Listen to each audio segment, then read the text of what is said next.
Hey everyone, and welcome to the Hamilton Arts Awards. My name is Gavin Stevens, and I'll be the host and MC for this year's festivities. You might have seen me on CTV or the Comedy Network, possibly CBC, but I also host my own podcast called Uncolonized. Some of you might be thinking, Gavin, how come you're going into my ear holes and not in front of my eyeball places? That's because this year's award show is going to be a podcast. For those of you my age and a little bit older, a podcast is a radio play on the internet. Each episode, I'll be interviewing a winner, allowing you to get to know each and every one of these talented people. We had a lot of laughs, got to know the artists, and found out what each one of these talented people planned on doing with their award after the show. I had a great time hanging out with these people, and I hope you do as well. So without further ado, please enjoy the Hamilton Arts Awards podcast. Midnight snack in my morning glory. Baby, without you, I'm in purgatory. A big newspaper without a story. Chasing headlines down. Janet Rogers is a Mohawk Tuscarora writer from the Six Nations territory of the Grand River, where she operates the Ojitsto publishing label. Janet works in page poetry, spoken word performance poetry, video poetry, and recorded poetry with music. She is a radio broadcaster, documentary producer, and media and sound artist. Over the past 11 months, Janet has been the Mabel Pugh Taylor Artist in Residence, a joint effort with McMaster University and HPL. The Arts Awards are pleased to have commissioned a series of recordings from Janet that will appear in each episode of our podcast series. Alarms. Alarms. Alarming. Doesn't make it emergency, but murderers murdering, sanctioned and congratulated. Remorseless trained assassins, brothers and sister resistance, every day in every way, with intelligence and wealth. Obedience, infiltration of politics, we are humans, visible with distinction. Hate, distracted, false pride, rising, running in fear, displaced, disappointment, with a system that lied. They know it and try to bury truth by burying us. In the grocery store, in the schools, it's in the streets, no escape, no place safe. Can't educate hate when hate is how it was all built. We stay beautiful, we stay strong. Our best revenge is relentless presence. Let them see us constant, like an annoying television commercial, until we're on every channel. Stay amazing, and let the message keep repeating. We are beautiful human beings. Now please welcome Ward 8 Councilor John Paul Danko on behalf of the City of Hamilton. I'm John Paul Danko, Hamilton City Councilor for Ward 8. I'm also a member of the Hamilton Arts Advisory Commission and the Art Gallery Board of Directors. On behalf of Hamilton City Council, I'd like to offer my sincere congratulations to all today's nominees and award winners. I know it's been an extremely challenging year for arts and culture and creative professionals across the city. And the arts community and artists in Hamilton are at the core of what makes our city such an amazing place to live. I'd like to thank artists from all across Hamilton for the amazing work that you do. The older you get, the more you realize how boring you've been, and how boring is a good thing. Like when I was in my 20s, I thought it was so interesting and unique and original. Like everything I did was amazing. And then I hit 34 and suddenly I had a favorite font. Like I'm at the point now where my dreams are completely boring. Like I've had the most boring dreams. I had a dream 2 weeks ago. I was buying an iPad. Like that's where my brain is at. That's the best I can do, imagination-wise. I go to bed and I dream I'm lining up at Best Buy to buy an iPad. It's like a commercial in my head. My dad's completely boring. He's in his 70s. I told him about that dream. He's like, oh, that's amazing. All that being said, I have a podcast called Uncolonized. Each week, my friend Daniel Grant and I talk about social issues, political issues, pop culture issues, and racism in Canada, and we make it funny. I know that's hard to understand, but if you listen to it, you'll get it. You can listen to it on Apple Podcasts, Spotify, Google Podcasts. Anywhere you listen to podcasts, you can get Uncolonized. Hello, my name is Tayan Ing Chan, and I am a jury member for the 2021 Arts Awards. The jury had a difficult task in reviewing the shortlist that included 28 individuals, duos, and collectives spanning multiple artistic disciplines, practices, and career levels. All of the shortlisted nominees are deserving of recognition for the quality of their work and contribution to Hamilton's arts and cultures sector. Over the next 9 podcasts, you learn about the individuals selected as recipients of 2021 City of Hamilton Creator Awards. We feel that this group of artists deserves special recognition as innovators, visionaries, and for having a transformational impact on the arts in Hamilton. Many of the recipients have created safer and more inclusive places for arts to flourish. We also appreciate the many examples of cross-discipline collaboration amongst the recipients. All of the creators awarded will leave a mark on Hamilton that will last beyond the life of the career, and we thank them for their contributions to Hamilton's arts community.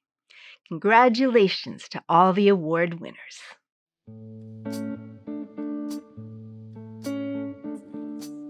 This week's Creator Award winner is Andrew McPhail. He's a Canadian visual artist who uses materials such as Band-Aids, Kleenex, pins, sequins, and Post-it notes to create large sculptures, installations, and events.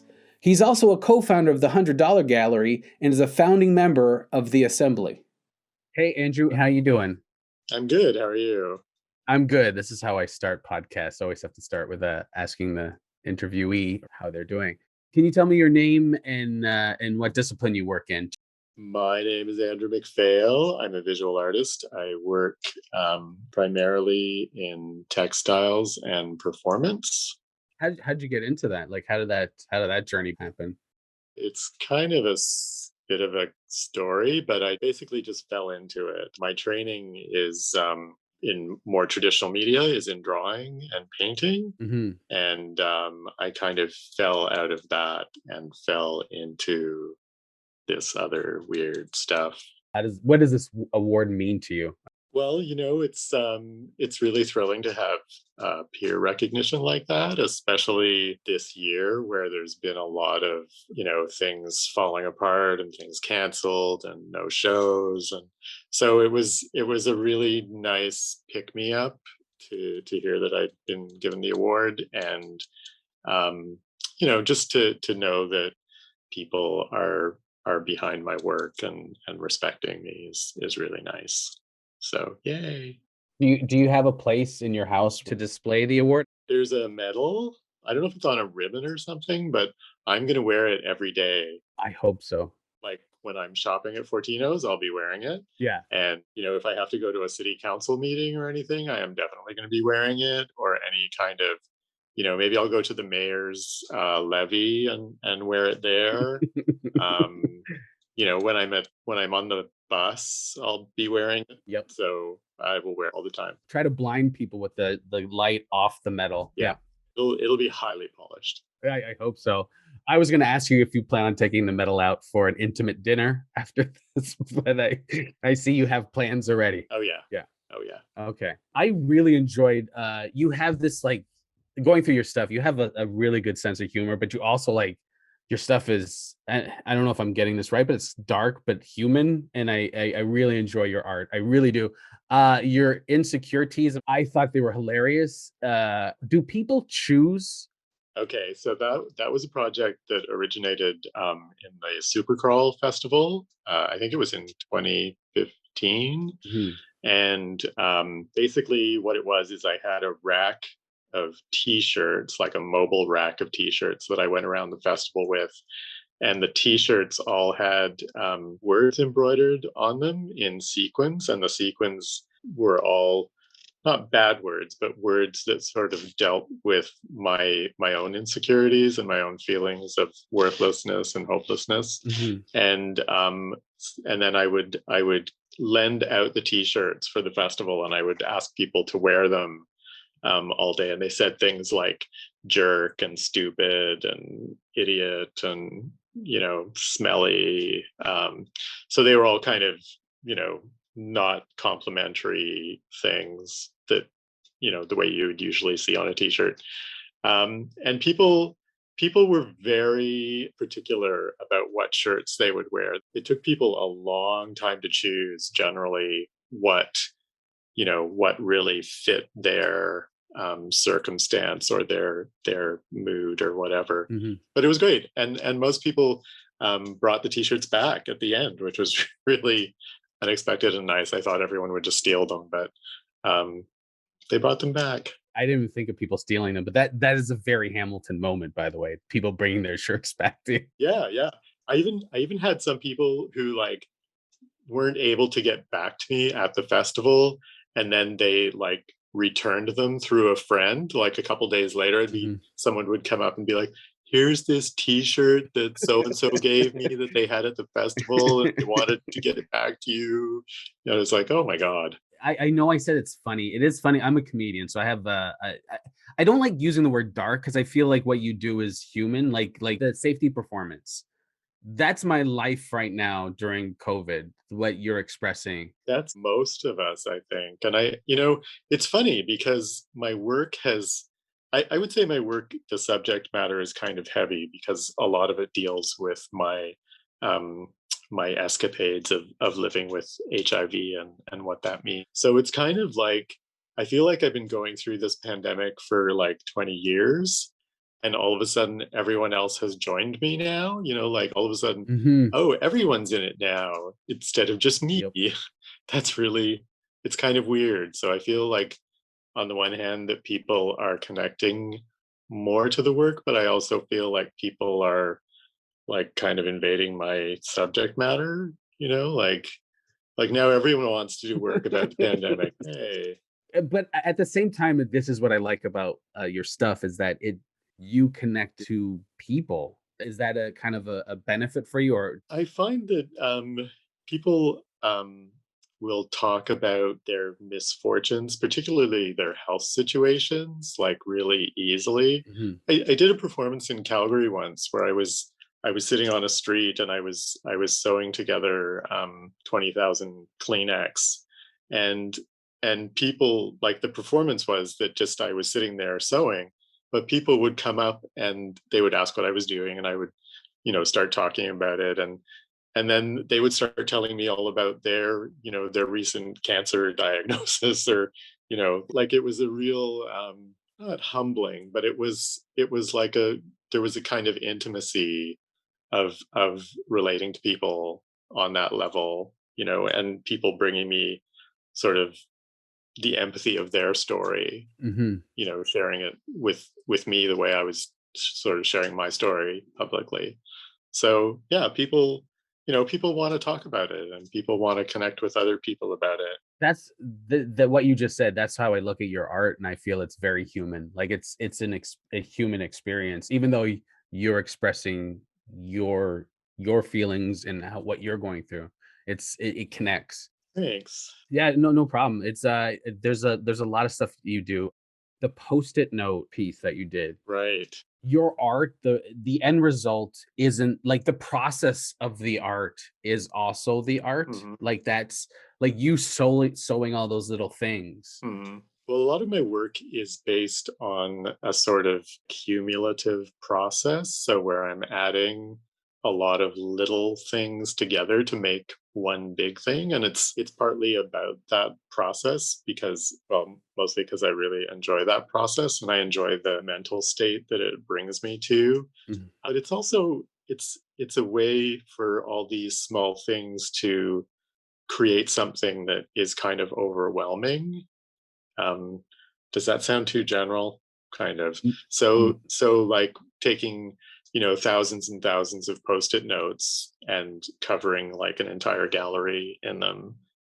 Like each post-it note is is one little thing, but when you have like, four walls just covered with them, then it's kind of hilarious. Yes. It's even more hilarious at the end when a friend brings in their leaf blower and you get to blow them all off the walls. That piece apparently, like from what I read, it waits till the adhesive kind of loosens and it falls on the ground, Yeah, symbolizing memories. Yeah. that was like an unintended kind of thing that happened in the piece because I was sticking all these post-it notes to the walls and they were just shitty post-it notes from the dollar store, right? And like as I was doing it, I would hear like a little funny noise behind me. And it was like, it sounded like a leaf falling or something. And I would turn around and there'd be a post-it note lying on the floor, and then I'd hear like a noise. It was this weird, what's going on thing, but these little notes just falling like leaves. And it became this really great metaphor for memory and for how things just kind of fall away from you. And yeah, it was nice. And then we got out the leaf blower and really totaled it. That came about accidentally. Yeah, it was totally just one of those things that happened. And and when those things happen and you really embrace them and bring them into the work because you recognize them as being, you know, like a really valuable piece of the work, even though you didn't intend it. Yeah. When the art gallery people see you coming with 1,000 post-it note packs, do they just go, because they know What now? Oh God. 'cause I'm gonna be cleaning this up afterward. Yeah. Yeah. No, mostly it's me cleaning it up, so it's okay. Oh, okay. They don't mind. Okay. How are you doing during COVID? How have you been coping? Has it been difficult for you? It hasn't. I mean, it's not challenging for me to stay home. Like Mhm. I'm getting a lot of work done and I'm in my studio a lot working. So that it's actually been a really productive time.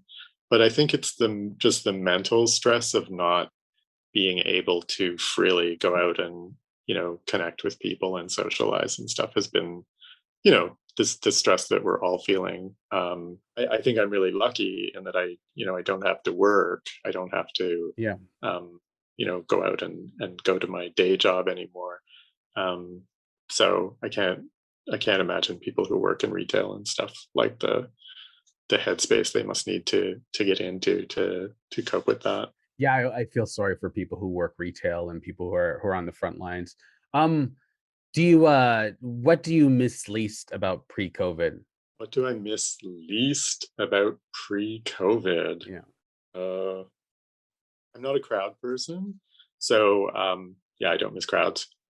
Oh, I know what I don't miss. I don't miss the traffic on the QEW, Yeah. right? Yeah. Because you can drive into Toronto in 40 minutes. Yeah. It's amazing. Yeah, I don't miss that, and I don't miss the crowds. I'm not a crowd person at all, and I perform in crowds. It's what I do. Yeah. So it's weird. When you're performing, I know when I'm doing a performance, I get into a different headspace where it's almost like it's not me, Mhm. it's the performing me, so I can get in up in front of people and do something outrageous or stupid because it's not really me. It's the performance speaking. It's not me. I'm not mincing around town in a bodysuit covered with pink sequins. That's just my work. That's what I was gonna ask you about your birthday suit project. You did it on which birthday? It's my 50th birthday. Your 50th, and you dressed up as a newborn baby, Yeah, and you had the pink sequins on, and you I were shaved my head. yes, and you had a cart with you. Were you in Jackson Square doing this? I was in Jackson Square. The cart was actually just a cleaner's cart that I kind of appropriated. Okay. But the weird thing about that performance was that I just went about my regular day, right? So I Okay. went shopping and I went to the library and I was just doing my usual tasks. And it was weird how many people, like, I would go up and I would be talking to them and they would just like, they wouldn't register anything about like this guy is dressed a little strangely or something. I'm at the supermarket. I'm like, where's the canned beans? And they'd be like, oh, try aisle 3, and it would be like, you don't think it's funny that I'm dressed like this? It's also Hamilton. There's a lot of, like, just accept people and just keep it moving in Yeah. Hamilton. Yeah. Yeah. So I was gonna say you're in Jackson Square. It's just like, oh, there goes the mayor. You know what I mean? Like Yeah. it's just how it is. There's that guy. I don't know. Maybe he's the brother of the dancing guy or the dancing guy's cousin. I don't know. Maybe. I don't know. Yeah, the dancing guy. Yes. What do you find is the defining characteristic of Hamilton? It's hard to describe exactly, but there's like is it a forthrightness or there's a like a directness to people that is, I don't know, there's like a no BS attitude that is at once kind of straight up and also sort of refreshing. Yeah, people are very honest. It's an honest town. Do you find that that influences your work in any way? Not so much that it influences my work, but I think just a few times I've been kind of surprised at people's directness and, honesty Yeah. in a good way. Yeah, and bring you back t-shirts. Yeah. Yeah, exactly. All right, Andrew, this has been fun. Thank you very much for letting me do this. There's a lot of really good work going on in the city. So get out there, man. Yeah. Well, when I stop being afraid of people, I will. When I get my second shot, I'll be out there for sure. Okay. Thanks again. We did it, everyone. Episode 2 is in the bag. I had a great time talking to Andrew McPhail, the first Arts Creator Award recipient to be interviewed. The music in today's episode was by Paulo Leon Riaz, Tara Lightfoot, Dylan Hudecki, and Aline Felice. Illustrations by Joan Krigsman, Michael Byers, and Robin Lightwalker. The City of Hamilton Arts Awards are presented during Arts Week, June 3rd to the 12th. To learn more about Arts Week or the Save the Arts campaign, visit hamiltonartscouncil.ca. Stay tuned for our next episode tomorrow at 7 p.m. Production by Cobalt Connects, Lilt Films, and me, Gavin Stevens.